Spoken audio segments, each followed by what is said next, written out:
You want to create an audiobook, but how in the world do you produce one? Well, that's a great question. I hadn't a clue until I rolled up my sleeves and decided it was time for me to bring an audiobook to life. What I learned in the process was the seemingly simple journey of recording. You reading your book was anything but simple. Worth it? Yes. Simple? No way. I'm so grateful that I was able to produce the audiobook alongside Phil, my audiobook supporter, and together we navigated the hours upon hours of recording, editing, music creation, and more to ensure the book readers listened to would create the same journey as the one that they read. Want a sneak peek into what it takes to produce an audiobook? Well, today is your lucky day because Phil and I tell all the good, the bad, the stomach rumbles, and the air bubbles too. Ready to dive in? Let's do this.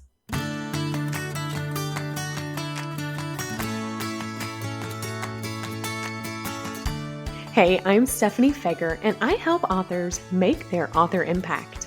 Marketing can be overwhelming and immobilizing for many authors, but I'm determined to invite you to trade overwhelm for empowerment.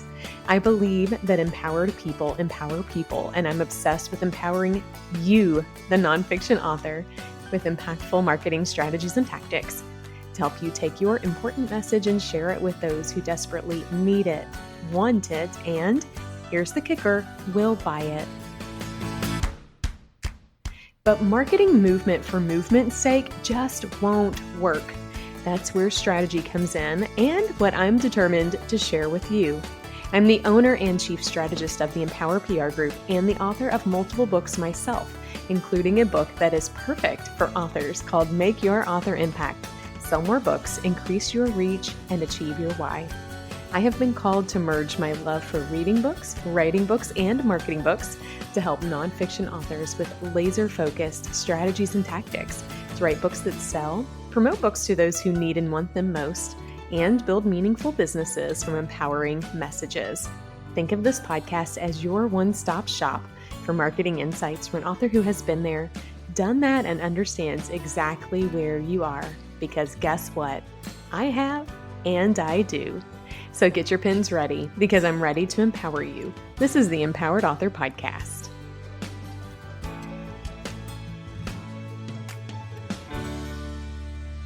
All right, today, Phil and I want to pull back the curtain on the production of an audiobook.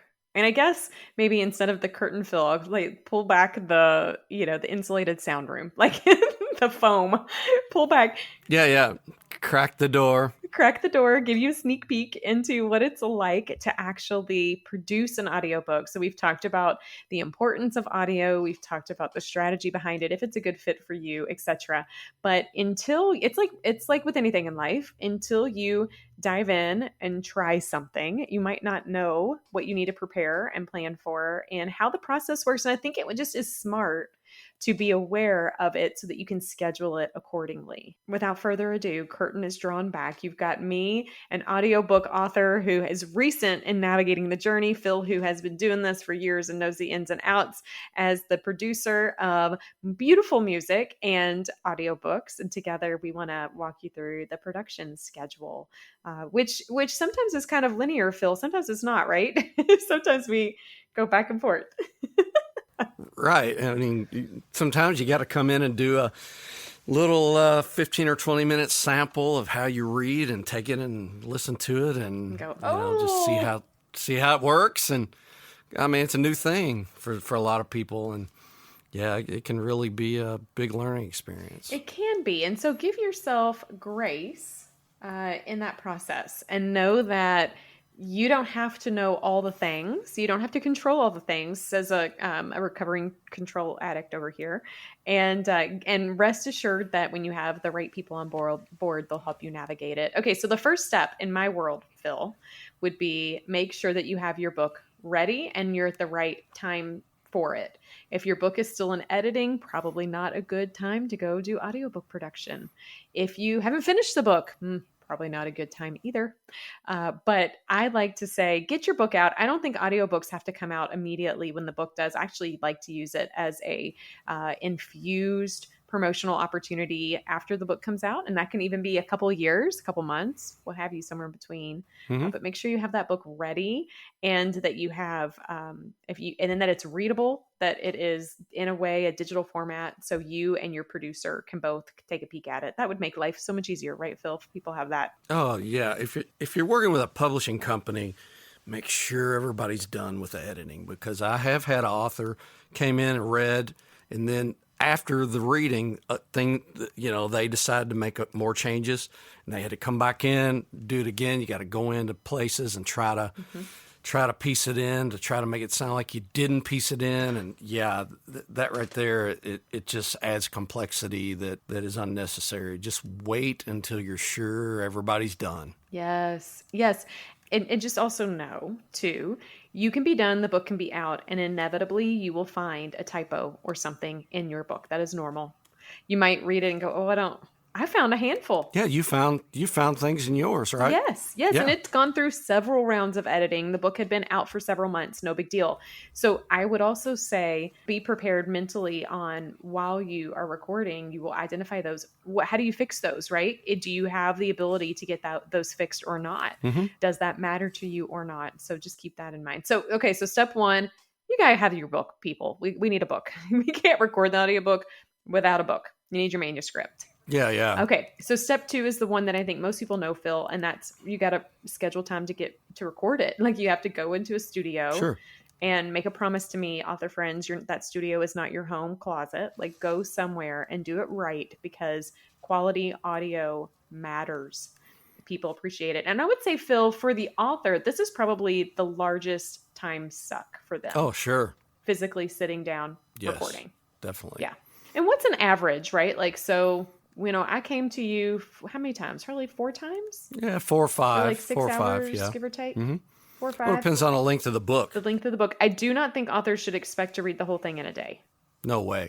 After so many hours, you literally, and usually about 3 or 4 hours, you get to the point where things will go right by you and you won't identify them as a problem. You could go too long, and then once you get to listening, we may have done this on yours a time or two, where you get back into it and you start reading, you realize you start listening, the amount of mistakes that we made and mistakes we missed. We're doing our best to catch them all. But if you go too long, you lose your ability to catch the mistakes and to articulate properly. And man, there's so many factors. Usually about 3 hours is a good length, depending on the person. I mean, I'm okay with trying to go as long as somebody can do it, but that's a good range. Once you're hitting 100 mistakes in a chapter, you probably need to just stop for the day. Yeah, they repeat, right? Like, you and I, after the first one, we quickly, like, we could look at each other and we're like, we're done. It's done. Yeah, today toast. We did great. We're done. Man, yeah, you need a nap after it. I mean, it is. It's mentally. It's really taxing if you go too long. Try to go 6 hours. I've done that a couple of times. Holy cow, man. At the end of the day, man, you're just toast. You're mentally toast. Yeah, so pace yourself. Plan for it and pace yourself. I would recommend that if you are recording it in a studio, which we recommend, that you block off subsequent days. So don't do like a day here, a day in a month, whatever. Look for a week of time, maybe 2 weeks, that you could go in regularly and do it. You'll be thankful that you did. You'll still maintain energy. You will, get yourself over the hump. But that is the largest and most taxing, I think, in the process. And it's what most people think about, right? Mm-hmm. They think, audiobook, I have to record the audio. So they're prepared for that. But I don't know that I was prepared for how long it would take for us to do it. And not that it mattered, I just don't know that I was prepared for the time.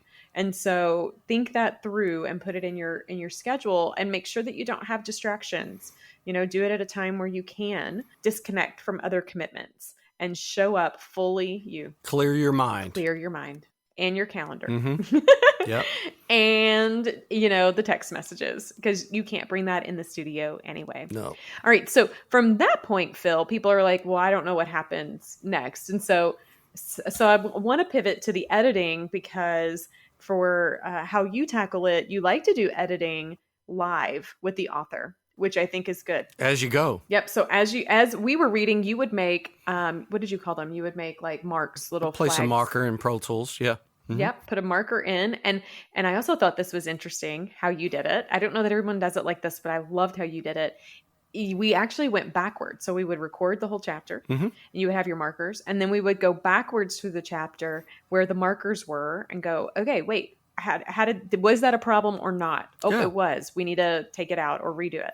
And then we would get back to the front of the chapter. And that was also lovely because for me, it pushed me. You notice things when you don't read it chronologically. Not that I'm not saying you put it in reverse, but we just didn't go from the beginning to the end. And so it was a really lovely, unique way to navigate. Well, the approach, my thought is in Pro Tools, I'm at the end of the audio file. You're at the end of the chapter, and we'll just start from there and go back and find where there's problems.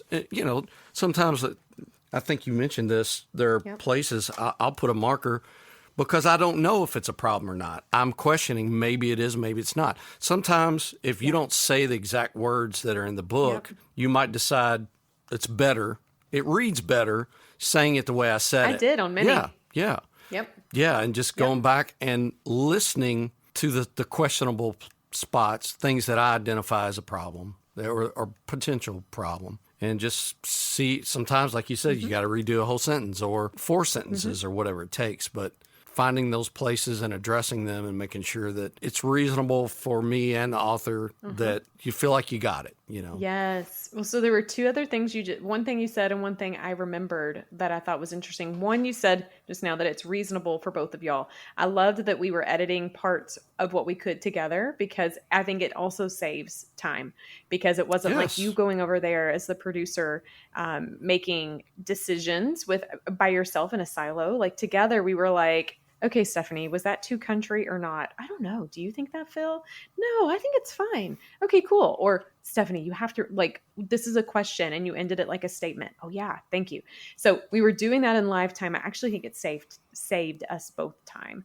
But the other way I liked when you were doing from the back to the front editing like that, as someone who edits her own podcasts most times, when you are editing from the front to the back and you make time changes, like you have to move audio to connect to the beginning. But if you do it from the back and you're joining the audio with the clips and stuff you're doing, it's easier. And so I always thought, I'm like, I don't know if Phil's doing this on purpose or not, but like, that's brilliant. I love it. Yeah, it really is faster. And I put Pro Tools in shuffle mode, and what I delete, it pulls everything behind it forward. And it closes the gaps. Yep. And I like having the author there to say, okay, here's the edit. How's that sound to you? It sounds good to me, but make sure. Because, I mean, I'm definitely not beyond thinking that all of my ideas are the best ideas, and I want to make sure that the author agrees with what I'm thinking. Phil's so humble, friends. He's so humble. His ideas are the good ideas. But I'm human. So we're done with the recording. Right? Like, so I've scheduled studio time with you or with a location. I've recorded it. The editing either happened in live time, like you and I did. That's partial editing, or you've done it before where you give the audio files to an editor, which is a separate journey. And so, Phil, if I were to give you all of the files myself, let's say we didn't record it together, what would that editing kind of post-production work look like on your end? It'd be much more difficult because the way we do it, you have just went through the whole chapter. It's all fresh. If you weren't there experiencing the reading, you don't have a certain insight, even though there might be markers in places that could be a problem. For one, you can't make the edit and then let the author hear it and say, how's that? Yes, that's good. Move along. Because as an editor, you could make decisions that the author wouldn't be pleased with. So just getting it, doing things collectively, I think, is much better. I don't care if you're working on music or an audiobook or anything. Me working by myself is something different than working with other people, and it's always going to be better when you're working with other people. I have an author who reminds me regularly, 1 + 1 equals way more than 2. And I think that that's true when it comes to collaboration. Absolutely. So, if you have the ability, I really believe from my own experience and having Phil help with the audiobook where you helped me record it and you edited it, together, I think it made the book stronger. And so I would Hmm. encourage that process. If that's not the case, I want authors out there to know you need to give your editor and the team that's doing your post production some grace, because they don't know things about you and your book. They probably might not even be connected to the message yet. They might be reading the Right. book for the first time while they're editing it, so they might not know these nuances. You might want to make notes for them, right? Like, hey, Hmm. I prefer doing, I prefer extra spacing on certain areas, or I don't Hmm. want the me edited out of it. If I giggle, keep it, like whatever, right? But they are going to not Hmm. know inherently and intuitively what someone who's in the room with you along the journey will. So that is not a Sure. quick process. I mean, we have to keep in mind that editing, well, it's like sitting in the room for 6 hours when you're recording. You want them to bring their A game to the table. You don't want anybody to do this for 10 hours. They're going to miss things like spaces Yes. or overlap of things. Like, you're just going to miss things. So just give them some grace and know that that is built in. That could take several weeks, especially to, like, Phil, on Hmm. your end. Even though we edited together in real time, then you went and added the music, right? Like, Yes. you had some music already created. Some people won't, and sometimes it comes later, but you layered it in, you did transition music, etc. So that also takes time, and don't push the creative process. Yeah, I believe on your book, I got an idea or a vibe for the music after the first time we got together. Sometimes I won't. Sometimes it'll take Mhm. me longer to get a feeling from it. Like we were talking yesterday, creativity is not a switch you turn on and it just works all the time. It's funny how it works. I don't feel like I'm in control of it sometimes. I never feel like that. When I write a book, Phil, it's like if I sit down, I'm like, I have to write a book. I'm like, this is painful, and it always comes in times and ways that I am not pushing Yes. it. Sometimes it's just there Hmm. and you don't know how it's there, where it Hmm. came from. You just have it. And other times, if you're working as hard as you can't make it work. Yeah. So it really, I do a whole lot of running it through my head when I'm out of the studio. While you're on the treadmill or while you're on the bike, thinking it through. And sometimes I can get Hmm. creative Hmm. ideas being outside of the environment. Sometimes being in the environment gives you creative ideas, but other times you could be in the grocery store and have ideas. Yes. It's hard. Or driving. Driving. I was going to say, I have my three places for my creative moments, and one of them is driving. One of them is in the shower or Hmm. bath, and the other is while I'm in bed sleeping. So I do wake up with answers in Yeah. the middle of the night or in the mornings to the things. But I think that's good to keep in mind too, because after Phil or your producer has edited your audiobook, they've layered in music, then there's more. It's back to you, author, Yeah. because Check you've us. got to read it or listen to it. You Yeah. have to, Or get somebody else to listen or to get it. someone else that you try. Right. So for me, my husband listened to part of it, and then I would listen. Him and I would listen to it, Phil, while we were in the car driving down the road together, like, going to church or Hmm. whatever. We would put on. We would each get an AirPod, and we would have them on, and then we would be like, "Okay, oh wait, did you hear that? That's cool." And so we would make notes of, if there was, like, for mine, it was more of a spacing thing. That was really the only and there were a couple things we missed, but there would be like a moment where I had made too long of a space, and I knew I was doing a space fill because I have this annoying thing where air bubbles pop up when I'm talking sometimes. And so I'm like, oh, air bubble space, Those are burps. Those are burps. burps. Just call them what they are. But it wasn't audibly. Air An air bubbles. bubble. That's the girly way of saying Oh my gosh. a Burps. burp, a burp. Yeah, but so, like, we had to listen to it, and I found that to be lovely and also hard, right? Like, because I thought, oh, well, I'll just listen to it and not read along. No, listen and read along, because that's where you're going to notice any changes of what you Yes. said. So that is another. So if the end result of Hmm. the book is an 8-hour book, you got to sit down for at least 8 hours to listen to it, and you need to prioritize that. And that is hard to Yes. prioritize. And so either you do it or somebody else does it. And then after you do that, now we're talking in the post production. How are you going to share that feedback back to get adjustments? And I'm giggling on the inside, Phil, because I learned a lot from our journey when you're like, Stephanie, we just need to get on the phone and go over these because it's hard to articulate adjustments. Oh gosh. You would send me like emails. Oh my gosh. My brain is melting at your emails, and I'm like, just holy get on the cow. phone. And you know the crazy part is let's get on the phone. They weren't big. It was literally, for me, it was a space thing. It would be like, oh, it was the air bubble burp, right? So, but it's hard to articulate. It's not like a book where you go, oh, I found a typo. Sure. Now we're trying to find it the second, like the minute and the second. And sometimes it's easier to just get on the phone and kind of run through the punch list. Yep. And that, I think, saves everybody time too. What would there be a recommendation there for you? The editing part doesn't really take that long in an audiobook, finding the point that needs editing. Mm-hmm. That's the part that takes so long. Yeah, because it's hours and hours. Yeah. And throughout a chapter, there are areas that are sectioned off, and we call them whatever. Part 1, Chapter 6, Part 2, Chapter 12, whatever. And so you can go to this area, but that area could be, some chapters are 30 minutes long.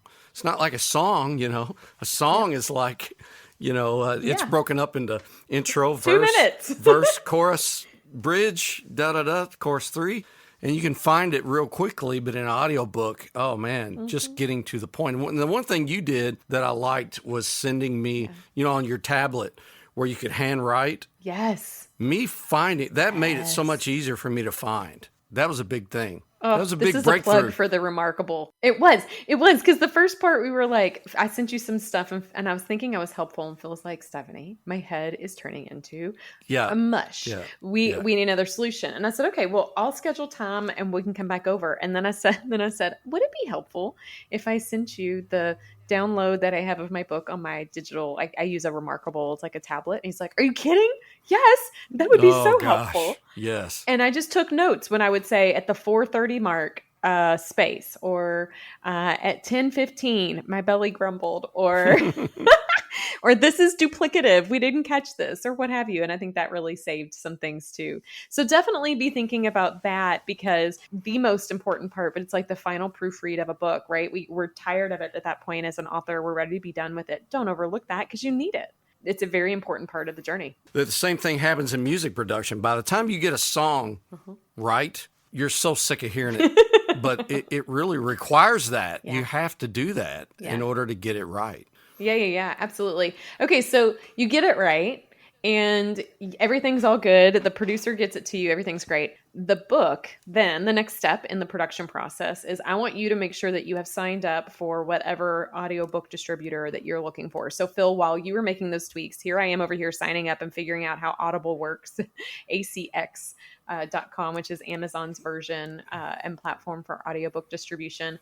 Signing up for that, figuring it out, learning. You do need to make sure that you get your book designed in a square format that is different from your book stack, right? Your book cover needs to be redesigned, and please do not just throw it in Canva and crop it. Don't do that. Our books are designed as like a 6x9, not a square. And so you need that created. You want to make sure if you do have your book connected on Amazon or other platforms that it's pulling the description, all that stuff. What I also was doing, Phil, while you were finishing up some of the editing and the post-production, I was taking the titles of the chapters and putting them in Audible in the different audio files that I would then, or different audio kind of, what's that called? Like, I guess chapters within it or modules within it that I would upload. Or sections. Mm-hmm. Yeah, upload the audio to. And that is important because in Audible, you don't just upload the 8 hours, you upload the chapters, because that way people will have the ability, I'm guessing, to navigate to the chapter that they want when they want it, right? So yeah, Audible has like we found out later, they change things every other moment, but we had to pull out the opening and closing credits. That was a non-negotiable. They require it, and it can't be a part of the other file. I had broken it in those ways. So then the producer doesn't just go, okay, Stephanie, here's your Make Your Author Impact book. You and I had to figure out how are you going to get me each of the chapters? Yes. And so they're each individually downloaded chapters. And we had to create what is called a retail sample, which is a little sneak peek that people can get. It was like a minute. Yeah, like minute and a half, super cheap, or super cheap, super cheap, super short. But it's, gives them a glimpse of what they're going to do. We used for my book, we used the back cover. I just read the back cover. But for some authors, I think some of your other ones, you just pulled something like a part of the book out, right, Phil? Yeah, like whatever is the main message of the book, like what's a really profound part of the book that's kind of one of the main points. We use that. Everybody's idea on that's a little different, which is good. It allows you to customize your book to whatever you're wanting to do. But you discover things later, like you said. You know what I discovered later? On the retail sample, that's where I found a typo on the back cover of the book. Do you know how many times and how many people looked at that? Oh. Like everybody. Nothing. I mean, nothing. And I remember when I was recording it, I had this, oh my gosh, Phil moment. He's like, what? I'm like, pause. I have to write this down. I found a typo on the back cover. Come on. But obviously this is a place where you can showcase what would draw somebody in, let them get a glimpse of hearing you speak, hearing your message, and everything in between. Laying it out in Audible, that's kind of where you got the idea to remove the part. You had like part 1. Yep. And because it was such a short area, we thought, well, we'll just attach it to the chapter. Yeah. And when you started laying it out, you're like, no, it'd be better to have a separate file for that. Yep. And so we ended up going in and removing that off the beginning of the chapter. And it gives you a little better perspective of how you want the book laid out. It does. How you want the audiobook laid out. It does, and how people might be navigating it. So so I was doing that while you were making tweaks to the final content, final audio files. You got me the final audio files, then you upload them. I mean, I know this sounds simple, friends, but it's not, because I start uploading them and, and again, I'm using Audible. There's other platforms out there, but it was popping back a couple of them. It was like red triangle with an exclamation mark, like problem. And I'm like, there is no problem. Yep. Problem. And so then I uploaded everything, and then they had a report that I could run, and I've sent you over this beautiful little report, this is another reason why I'm glad, Phil, you were part of this process. Oh, yeah. I don't know how to read those reports. I don't have a clue what it was saying. Most of the time, it's something to do with the overall perceived loudness, or if there's a problem with the amount of blank space at the beginning or the end. It has to, the specifications are very close, but the hard thing about perceived loudness is as you're reading, when you're reading more relaxed areas of the book, you talk softer. And then other areas of the book, you talk louder. I will measure for a chapter. I'll take a sample and I'll measure that. I have meters that'll show me the overall loudness. That doesn't mean it's going to meet their specifications, the way their website analyzes the file. So there is sometimes some trial and error. You have to get it where the meter says it should be. Sometimes you put it on their website and it says it's a decibel off. And it'll kick it back, and you just make an adjustment, add a decibel to it, or take a decibel off, throw it back up, and it's just back and forth with it. I think we mentioned this before. I think a couple of times I've done a whole book and threw it up, and everything worked. Other times not. But a lot of it has to do with how the reader reads. Yep. And a book that has places of higher emotion, that's a little stronger, that makes the perceived loudness a little louder. So I can process all of the audio files to get them within their specifications. And because of the way the voice naturally comes up and down, sometimes however they're measuring it on their website, it ends up seeing it as a problem. Yeah. And we got to make a little adjustments. No big deal, but it takes some fiddling with. There's my southern accent there. Fiddling is a little it's a hankering and a fiddling. Some fiddling. Yep. It does. And, not that I didn't respect you in the journey, Phil, but by the time that we got them all in, I was like, there is a special place in heaven for people who love audio at this level, because this makes me want to go insane. And I didn't even have many pop back. There were just a handful, right? And I was grateful, though, for your help. Also, something that I didn't expect, not even though we named the files the right files, as I was uploading the files, I was like, I need to double check that this is like, because I had this moment where I'm like, the AI on Audible is not going to know if I say this is the chapter on this, if I uploaded Yeah. the wrong file. So you want to test those things. So I share that because you need to plan this into your Yes. schedule and be prepared. Now, Phil, I'll tell you where we're at the moment of recording this. By the time the podcast is out, we will be past it. But in the moment of recording, now I'm in the waiting game. Yep. The audiobook has been uploaded. Everything looks great. It's been submitted. And now we sit for, they say about 10 days to see what, if Audible has any thoughts or questions or concerns. And this is also how the print process works for when you use Amazon KDP and Ingram and what have you in the print version of the book. But that none of that of what we just went through is a quick thing, right? You need to plan for it. And so I encourage you to set aside realistic plans for bringing this to life and give grace and embrace the people who are helping you navigate it, because there are nuances that you're learning. And whether you're the one leading the uploading process or someone else's, whether you are the one capturing the audio at a studio, not in your home closet, or someone else's, whether you're trying to navigate editing, although I don't encourage it, or somebody else's, realize that you are going to uncover elements and new parts and new things to consider along the way. You might decide you don't want Audible to be the one. You want to look into new and different audiobook distributors. Okay. You might uncover, that you didn't have music and you're like, oh my gosh, I really want music now. Or you might uncover things along the journey. And so just give yourself grace and build that into the time frame. What am I missing on the production or the audiobook process, Phil? Pretty much got it, I think. When you're working with a publishing company, it's probably not a bad idea to put the thought of music in their mind before you start. Because I did have an author come in, and when I started letting him hear music I've done for other books, he was like, oh man, I love that idea. After we were done, then he talks to the publishing company, and they end up going, no, I think we'll wait. We'll save that for another book.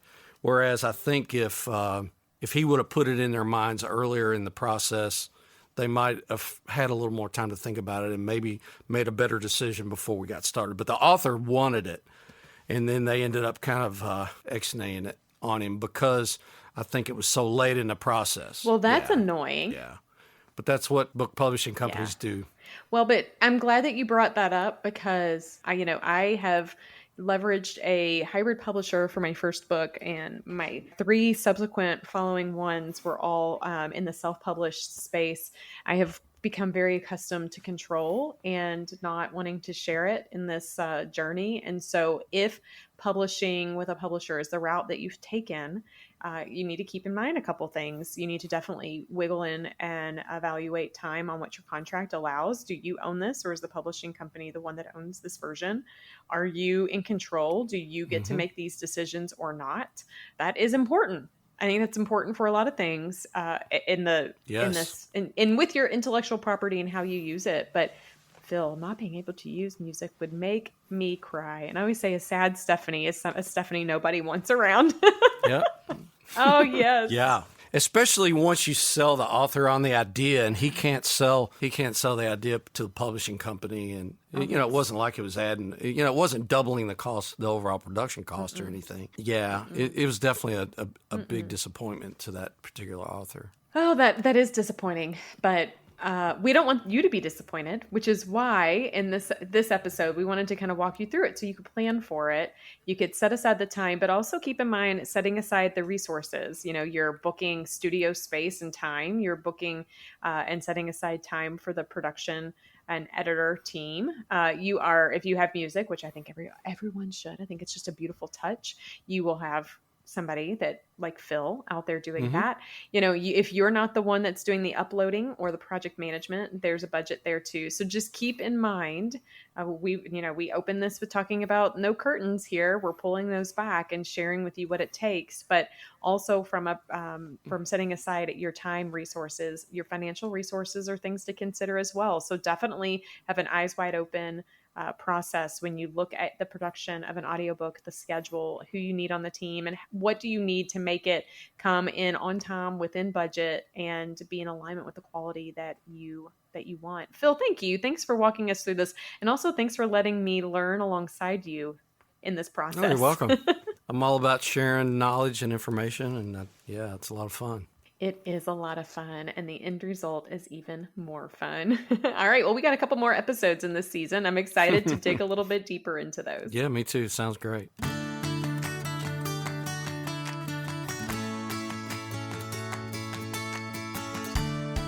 Some things we don't know we need to know, and we learn the hard way while doing it. I'm so glad that the only part of the audiobook production process on my end that was hard were the days I spent recording the book with Phil and the hours I spent reviewing it afterward for adjustments. And when I say hard, that is a bit subjective because Phil made it easy for me to not be overwhelmed with the journey, even though it was a harder journey than I expected. But isn't that true for everything else we tackle, author friends? If we knew what it would take to write a book, would we have done it?